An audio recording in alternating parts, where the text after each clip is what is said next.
Good afternoon, everybody. Thank you for being here. Let me call to order the Senate Reapportionment and Redistricting Committee. Let's begin with opening prayer. Senator Burke, would you please open your mic 4? Thank you. Let us pray. Dear Lord, thank you so much for the opportunity to gather together and do the work of the people. Please guide us to make decisions that would best improve the lives and livelihood of our citizens. In your name, amen. Amen. Thank you, Senator. All right. Good afternoon, folks, again. So you should have before you what we usually say in your folders, but actually the notebooks. Ms. Farmer, thank you for putting the nice notebooks together for us. What you have is one bill that is coming before our committee for consideration today. Before I'll ask Chairman Rich, if you will, come on up. You can either present there or actually, why don't you present from the podium? And as you're coming up, I just want to make a few comments as we begin to this committee. And that is, first of all, thank you for being here this afternoon. Thanks for your continued work of the important job that we have to do with the map drawing this year. We're going to consider the House map. I call it that because that's what it is. It's the House's map. It is their work and it's their districts. I view that our job of this committee is to review the bill that has been sent to us for the basic requirements of making sure that it's constitutional and that the process was fair. I can tell you I have participated in not participated, but I have been a spectator and watched the work that they have done in the House and the good work under Chairman Rich's leadership and believe this bill to be completely constitutional and a very fair process. I'll remind the committee that we have a long understanding with the House. We draw our maps and they respect that, and they draw their maps and we respect that and respect each other's, and the short version is we don't interfere with the work of the other body. So with those opening comments, Chairman Rich, thank you for being here, and I'll turn the mic over to you, and it should be on now. Okay. All right. Thank you, Chairman Kennedy and members of the committee. It's so good to see many of you that we traveled with across the state this summer. It's nice to be back here and actually getting through this redistricting process. I bring to you today House Bill 1EX. I'm working from LC number 471163S. And this is the House redistricting map for 2021. Similar to the process that you went through, we started this process back in the late spring and early summer in planning our tour around the state. I traveled with many of you to our 11 public hearings wherein we took in testimony from members of the public. Similar to Chairman Kennedy, I also met with most members of the State House. The difference is, of course, we have 179 other members other than myself with whom I tried to meet. But I did endeavor to meet with everyone and met with every single member who did want to meet with me, some of them more than once. Similar to your process, we also considered the written commentary, and we have worked with the joint reapportionment staff. And thank you, by the way, to Gina Wright and also to Molly Aziz, who are here on their holidays to support us through this process. So I really appreciate you both being here. The map that you have in front of you is the culmination of that work. Beginning with the public and member input. And then we picked up when the census data came to us or was released in late August. The reapportionment office, Gina Wright and her staff, overlaid the census data that they received to the existing maps and found deviations there ranging from negative 24% to positive 32%. So the next step was to apportion the population equally as possible among the 180 districts. And in the House, we used a standard deviation of plus or minus 1.5%. After we went through that process, we also worked with our legal counsel to determine what districts need to be drawn to comply with the Voting Rights Act.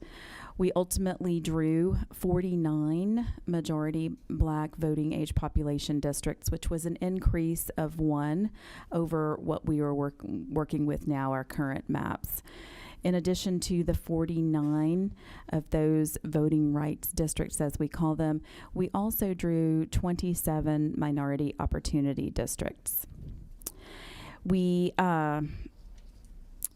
in addition to the guidelines that we applied, which are essentially the same guidelines that you all applied, we also tried to minimize, in addition to county splits, some city splits. Our plan that we are proposing today splits 69 counties, which is an improvement over the plan that we're currently working under or living under, which splits 73 counties. And where we could, we also tried to minimize the splitting of municipalities. The final step was to minimize the number of incumbent pairings as best we could. We did end up with originally 5 incumbent pairings. We have continued to work with that, and we were able to unpair one of those. So the current proposed House map has 4 sets of incumbent pairings. 1 pair of Democrat incumbents, 2 pairs of Republican incumbents, and 1 Democrat-Republican pairing. So that is the map that you have in front of you today, and I will spare you going through all 180 districts, but I am open to any questions that you may have with respect to our proposed map. All right. Thank you, Chairman. Any questions from the committee?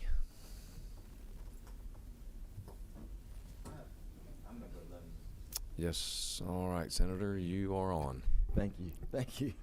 And my questions are just focused on the analysis on the Voting Rights Act, and I'm sure you already kind of answered them, but for us to have our record here too. In going through the jurisdictions, what type of analysis, I guess, was used as far as racial block voting is concerned and things of that nature? Historical discrimination patterns was used to look at those districts that are already covered under the Voting Rights Act? Well, we did not look at existing districts. My understanding is that that retrogression is no longer a factor to be considered. Instead, we actually started from scratch and drew every single voting rights district that the Voting Rights Act would require. So we applied the Voting Rights Act to the entire state, and when we did that, we determined that there were a total of 49 total voting rights districts. So when you go, when we're looking at, I guess, what we used to have the pre-clearance issues with Section 5, one of the issues that would normally come up would be local groups may be able to flag that for the Department of Justice, and of course that doesn't exist anymore. But did you have any like local groups once the maps came out who said this might be an issue within our jurisdiction, and how did we handle that to fix that if that happened? So, you know, you do a new voting analysis, you do a new voting procedure, and you might have the local NAACP somewhere say, you may not understand, but this may cause us some concerns.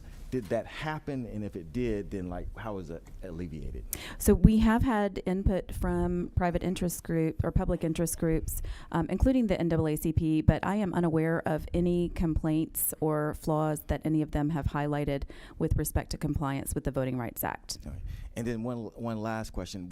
Is it any concern that possibly because we just got these maps to some extent, that those particular types of groups may not have had an opportunity to express any particular issues they may see or flag concerning voting rights? Well, this map has been published for over a week now, which is, I think, the longest public commentary and review of any proposed maps probably in Georgia history. And with technology the way that it is, I believe that we have heard from several interest groups who have analyzed the maps, and it's my understanding that the same information has been coming. I haven't seen anything new in the last 9 days that the map has been out. Thank you, Mr. Chair. Yes, sir. Any other questions for Chairman Rich? Yes, ma'am. The minority leader, are you number 8? Okay, Madam Leader, you're on. I just have a question about some paired incumbents in Gwinnett County. In House District 106 and 102. Why was it necessary to pair those two? I mean, Gwinnett County has been one of the fastest growing counties in the state. And it looks as though it should be large enough to add another district in a county. We actually have those added another district in Gwinnett County, and that would be House District 99. In applying all of the guidelines, first of all, the constitutional requirements and the Voting Rights Act, and then the guidelines that our committee adopted, the map is as it exists today. Taken in a vacuum, you're right, if we just drew maps in Gwinnett County, then that may not have been a necessary pairing. But in trying to apply the guidelines, including respecting jurisdictional boundaries, the pairing was inevitable. And I think it's pretty good that we ended up with only one Democrat pairing. I mean, as you see, we have more Republicans paired than we do Democrats. So it certainly was not something that we tried to do, or we actually tried not to. We tried to not pair incumbents wherever possible. Actually, there was another one, Winfred Dukes. Where is he in? That's right. He's With paired with a Republican. That's the Republican-Democrat pairing. And then we have 4 more Republicans. So we have 5 Republicans who are paired and just 2 Democrats. 3, counting Dukes, yeah.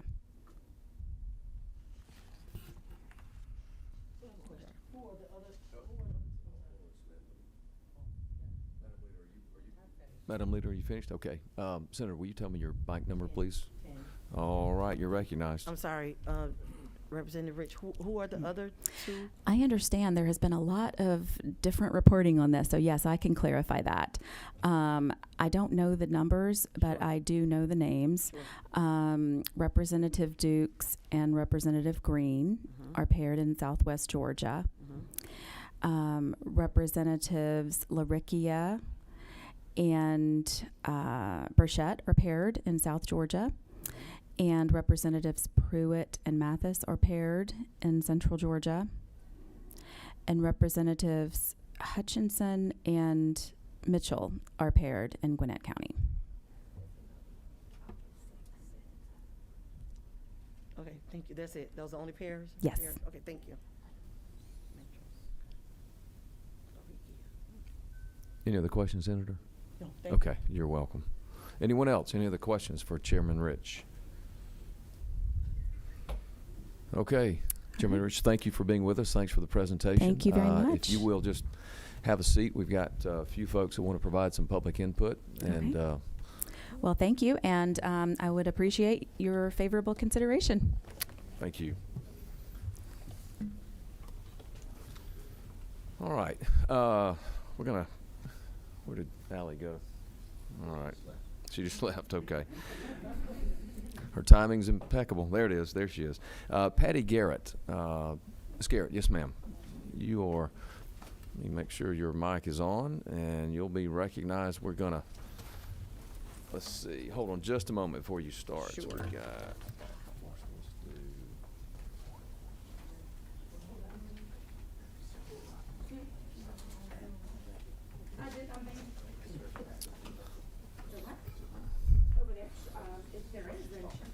All right, we're gonna. Ms. Garrett. Yes. Hi. We're gonna give you everyone's gonna have 4 minutes to speak. Okay, sure. You Thank don't have to take all 4 minutes. You get bonus points if you don't take all 4 minutes. All right, I will be as quick as I can then. Okay. Thank you. Yes, ma'am. That'll be recognized. You'll All be right. recognized. I am Patty Garrett. I'm the mayor of the city of Decatur, and we are one of those cities that historically has been split into a number of districts. On the House side, we have historically had 4 House districts. We're a city of 4.7 square miles and 25,000 people. When I first saw the redistricting maps, it was, I thought we've gone to 3, which we were supporting having one. It just makes sense for good governance, for elections, and for communities of interest. We feel like to have fewer state representatives, and certainly the population numbers don't really support that many members.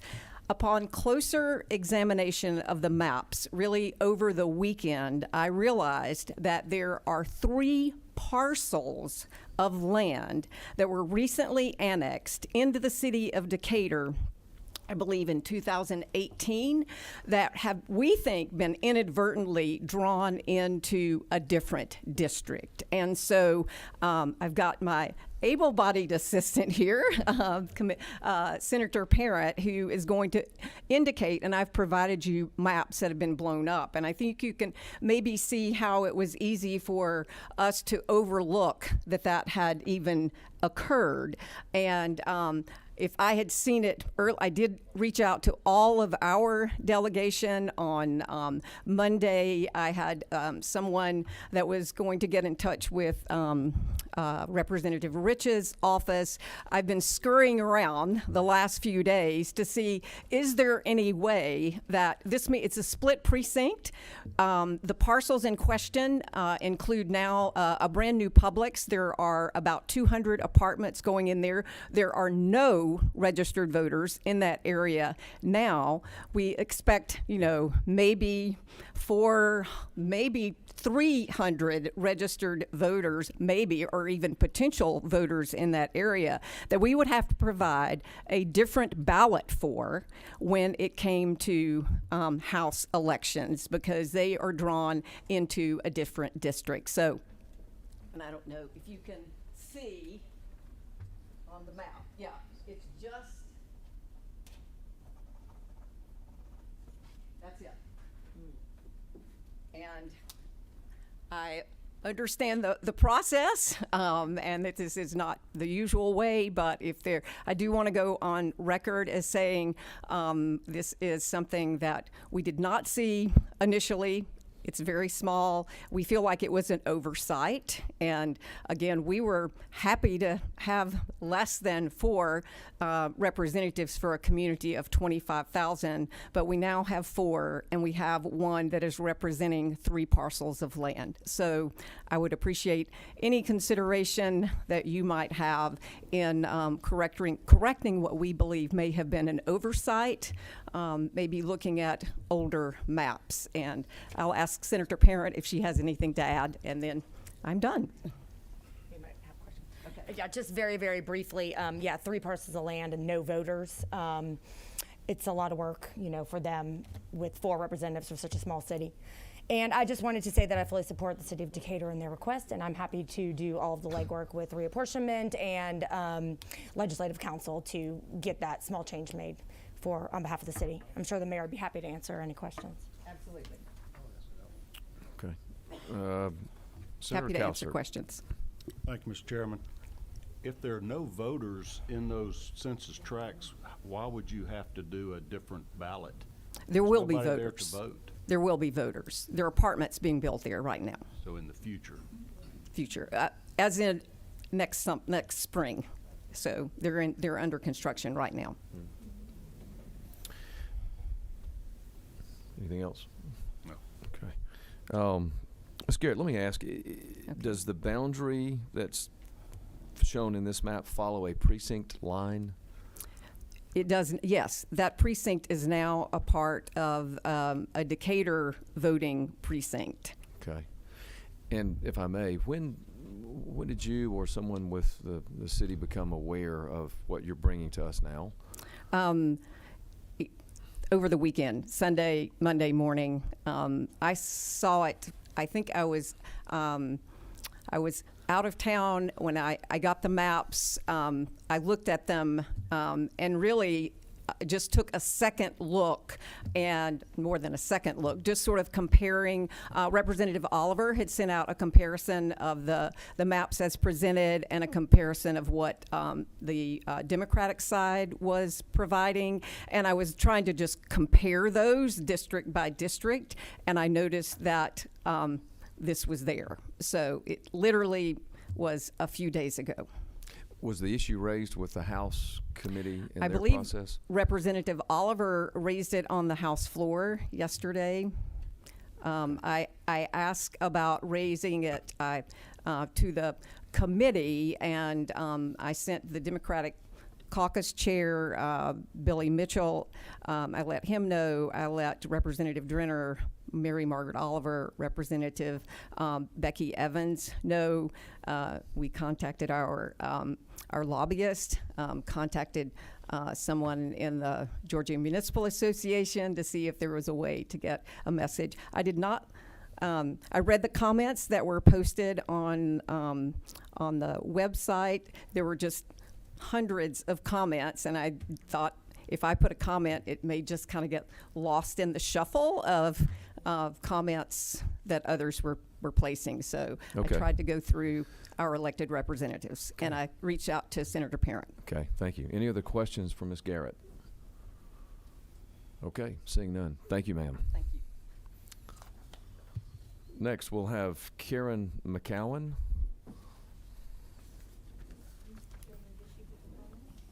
Pardon? No, the questioning took her out of bonus territory, Madam Leader. I'm sorry. Okay, well, I will try to do better. Okay. Good afternoon. My name is Karen McCowan, and I am the co-chair of the Mapping and Analysis Committee with Fair Districts Georgia. We are pleased to have an opportunity to present to you today.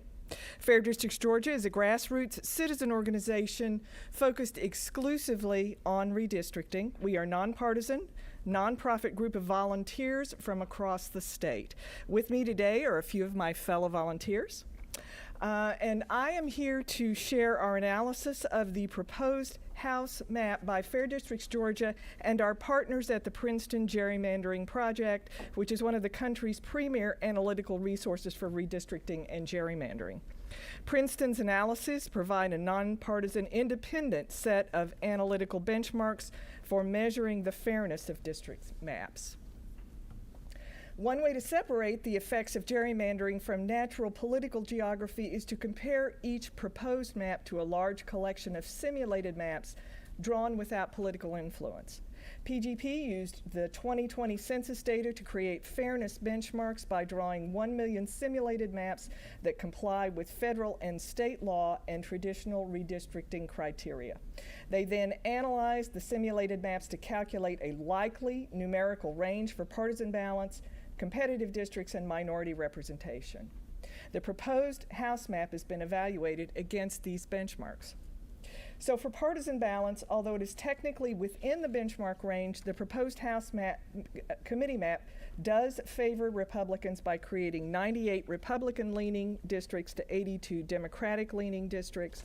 When compared to the collection of simulated maps, 89% had a more even partisan balance.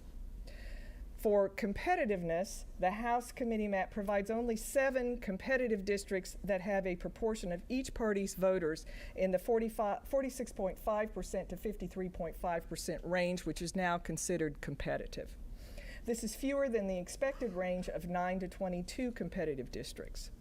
For minority representation, our independent analysis shows that the proposed House committee map provides a total of 109 minority districts, including 1 Hispanic majority and 2 Hispanic influence districts that give Black and other minority voters the opportunity to select the candidates of their choice. This is 2 fewer than the existing 111 minority districts. This map provides 45 Black majority districts, while the existing map includes 47, and our analysis indicates that 48 are possible. There are 12 Black influence districts, 1 more than the 3 to 11 benchmark range, with a Black voting age population of between 37 and 50%. Let me add here that these figures, the minority representation and black majority figures, were calculated we think that the LCRO has added a population, additional minority population from another census category. So we plan to work with the LCRO to rectify that disparity. We know that the number of districts we are quoting do not match the LCRO, and we intend to follow up about that. And the other thing I want to add about that is these figures are only an estimate, since further study, including a racial polarization analysis, is necessary to determine if specific districts are protected by the Voting Rights Act. We have not done a racial polarization analysis, and we really do not have the wherewithal to do that. So that will be for others to do. Overall, the Princeton Gerrymandering Project report card grades the map as a B. We encourage you to reassess the House Committee map to address 3 opportunities for improvement. Adjust the partisan balance to be nearer the midpoint of 95 Republican-leaning and 85 Democratic-leaning districts. Create additional competitive districts to be near the benchmark midpoint of 15. And add 2 additional minority influence districts with a voting age population of 37 to 50% to equal the current number of minority districts, the total current number. Thank you for this opportunity to present today, and I look forward to your questions. Thank you, ma'am. Any questions? Okay, no questions. Thank you, sir. Thank you for being with us today. Absolutely. Next, Cindy Battles.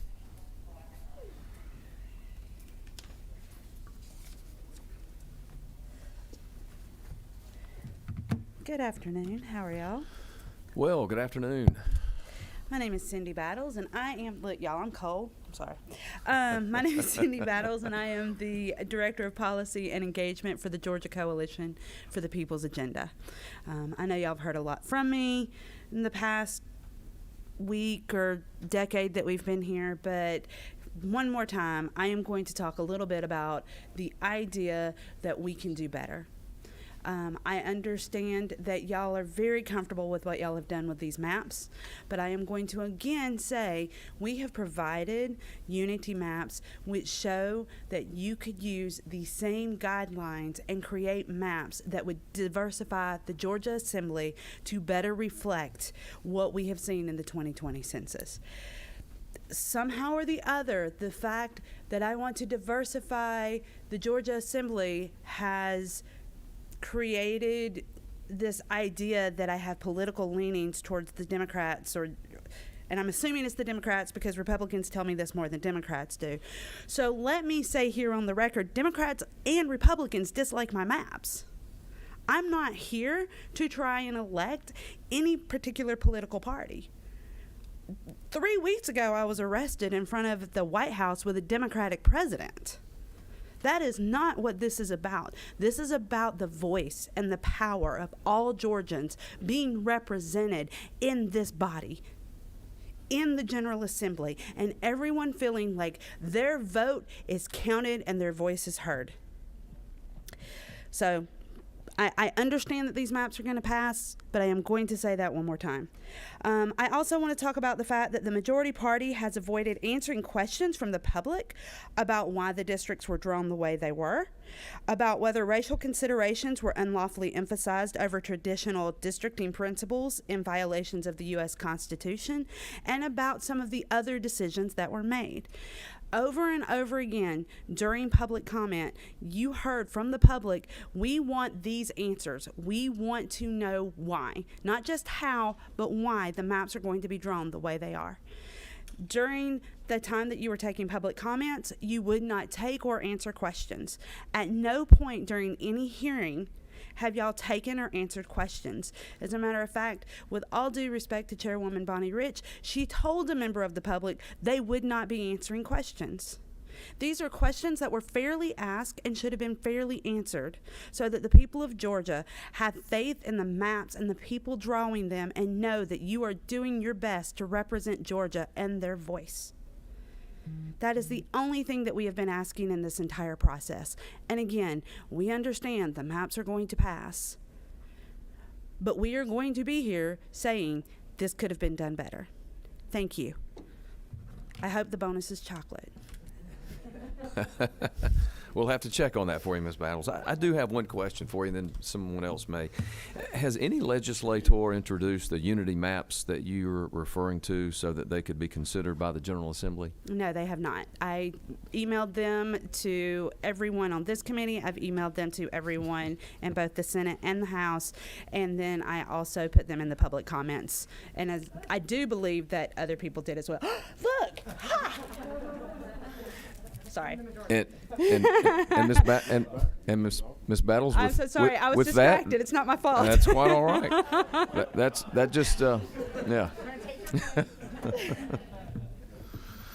All right. Thank you, Miss Battles, and thank you, Mr. Leader, for being a good wingman. All right. Finally, we're going to hear from Vasu Abiraman. Thank you, Chair Kennedy. It's Abiraman. It was the same phonetic spelling as last week, and you got it right last week. So I don't. Yeah, no candy for you. And and in case you hadn't noticed, it's been a long week. So I hear you. I hear you. You have the mic, and you'll have your time. Thank you. Thank for you. being here. Vasu Abiraman, Senior Policy Counsel with the ACLU of Georgia. We fight for the civil liberties of each and every Georgian. Thank you for extending me this time to deliver a comment. I want to talk about the Voting Rights Act first. It's interesting to hear that one additional majority black district was drawn to satisfy the Voting Rights Act requirements, which want communities of color to have a meaningful opportunity to elect candidates of choice. Certainly could have drawn more. These unity maps have been referenced. Going from 48 to 49, it just doesn't do well enough by the voters of Georgia and by the black voting age population of Georgia, which has gone up by almost 20%. So again, we believe that this committee could have done more, and one of the ways that you could have done more is to allow other groups to check these maps out for longer, to conduct their own racially polarized voting analysis, and then figure out what's possible here and what's needed here. So we would encourage a more deliberative process next time, and we believe that what we see here shows that a deliberative process was not followed well enough, and that the idea that those who are suggesting edits to something should see what they are editing before they suggest those edits. It seems like the period of comment that was prior to the census numbers coming out, or even between the census numbers coming out and the maps coming out, it's been spoken as this sort of fungible entity equivalent to a public comment period after the maps are actually available to the public, and we would resist that notion. And with that, I wanted to turn to one of my pet sort of projects for advocacy here, which has been the One Campus, One District proposal. I believe all of you have packets that describe our recommendations for students of Georgia. I'm a Georgia Tech alumnus. I'm also a UGA alumnus, so depending on who I'm talking to, I'll mention one or the other. You drive on 85-75, like most traffic corridor in this entire state, often stuck on traffic jams there. And you look to your west and you see these large buildings emblazoned with the Georgia Institute of Technology. They're so close to the freeway, they might as well be on the freeway. Well, that's, of course, the old Olympic Village, as folks know, where Georgia State students were housed at one point, and now Georgia Tech students are housed. Unfortunately, it looks like 10 years ago, the Senate maps did not take that change over, which happened at the end of the 2000s decade. It didn't take that into account. So it's been split between SD 39 and SD 36. Fulton, of course, uses these maps with different Senate districts and House districts to create its precincts. And so I think the methodology was a bit flawed, where due to the fact that there's a precinct split there because the Senate maps were split, the House map now splits it as well, which means on-campus housing for Georgia Tech students in the Olympic Village involves not only a different Senate rep, but a different House rep as well. And I would have testified about that if we had time to actually review these maps. But these maps were passed out so quickly that we hadn't finished conducting our analysis. And we have the mayor of Decatur here, who I believe has pointed out a very reasonable technical flaw in these maps. I believe this is one as well. I mean, it's just a reasonable request to have the Georgia Tech students who live in that Olympic Village to have the same House and Senate rep instead of the current situation, which is a different House and Senate rep. I think we can do right by the Yellow Jackets, even though I know some folks may not want to do that. And that's all to say, I'm sure you have ample counsel and the LCRO works really hard, but I feel like this process has been affected by groupthink. And I would encourage going forward with all legislation to take more of a team of rivals approach and bring willing collaborative parties to the table like the ACLU of Georgia. Thank you. I yield for any questions. Any questions? I don't see any. Thank you, sir, for being with us. And sorry for not earning the bonus. I guess you can't give me a break with the Kit Kat bar.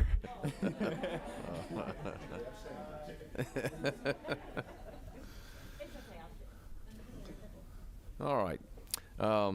That concludes speakers that had signed up to address the committee. So with that, I will ask, what is the pleasure of this committee? Mr. Leader has made a motion do pass. And you want to give the number on that, Mr. Leader, please? LC 471163. All right. We have a motion do pass. Is there a second? We've got a second from the whip. All right. Is there any discussion? I'd like to make a statement. Yes, ma'am. Madam Leader, you are recognized.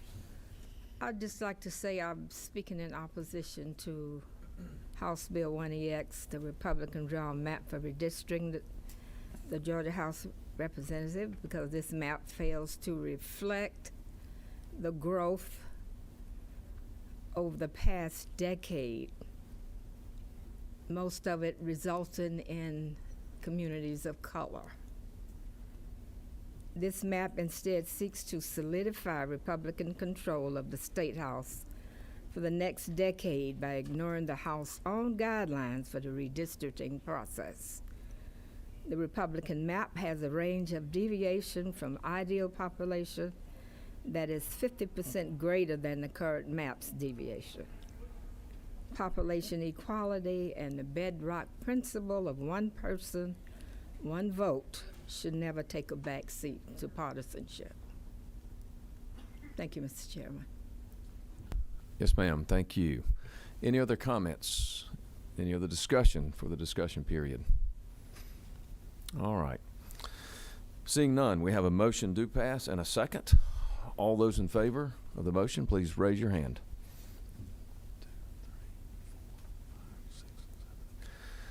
8 in favor. All those against? 4 against.